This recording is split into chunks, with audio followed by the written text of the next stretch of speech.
New plant parents really sometimes stress about watering because they've heard that overwatering is a reason why a lot of plants are killed, and they don't want to be the ones that kill their plants. So we're going to go through and talk about how to kind of master the art of watering in this short video. And of course, everything I'm going to talk about is in my blog. I really recommend you go there because I'm going to better just do a quick fly over here because I don't like long videos. I don't think you do either. So let's go and really understand a little bit about plant watering needs. There's about 6 areas you really need to focus on. Number 1, of course, is the plant type and origin. That's going to make a big difference when it comes to watering. And number 2 is going to be pot size and material. The material that the pot's made out of that can help with your watering. Soil composition, vital. Light exposure, temperature, humidity. And the last thing is season.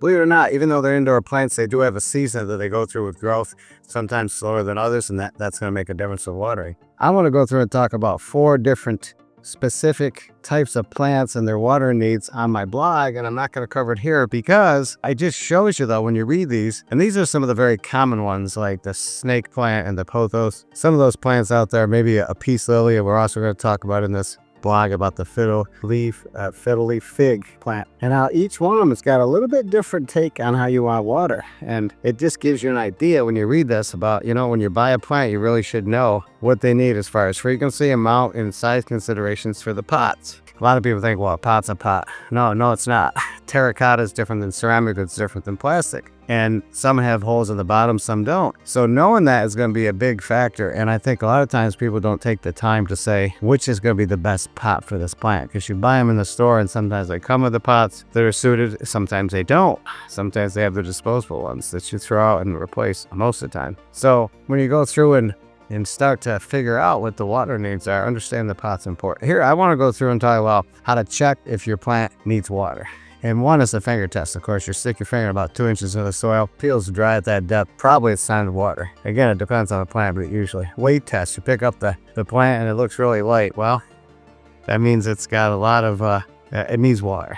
That's kind of not a great way to do it, but some people do it that way, especially for smaller pots. Soil color, obviously if it's lighter on top, it really means that it's probably dry, all right? Moist soil is going to be darker. Moisture meters. I think, and my wife is a big advocate of this, we have all over the house. We have moisture meters in most of our plants, and they're pretty inexpensive. So she has that. The meter also tells her about light, and I think there's some other things that it tells her. So she know. Oh, I know what it is. When it's time to, I think it also tells her when she needs a supplement with nutrients to help fertilize the plants and give them some more good stuff. She's got some cactus things over here that she adds to her water for her cacti. She puts drops in them when she goes to water every time she does. So they need that, just like we need nutrients, right? For them to grow. Watering technique. There's really about 3 of them. Top watering, bottom watering, and self-watering pots. The self-watering pots are kind of cool. They water as they need them. It's kind of neat.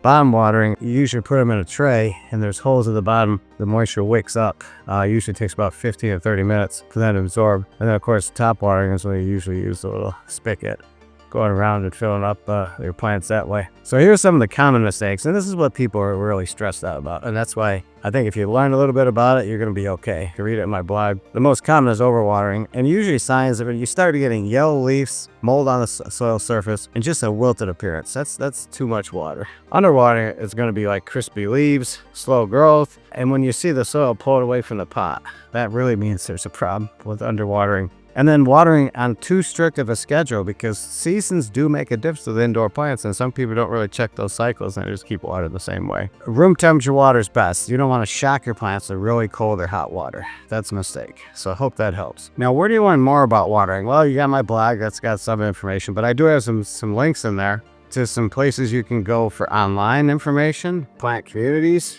local nurseries. You find one that works for you in your area, and then there's books out there on it. So there's so much information, plus I have some references in there. I would recommend you really take a little bit of time to look into some of these when you start watering, just so you make sure you got it dialed in, okay? So I hope that helps, and just, don't stress out about it. Get some of the basics down. You'll get it figured out as you're doing it and as you're reading, okay? So until next video, keep on growing with your new plant parenting, and God bless.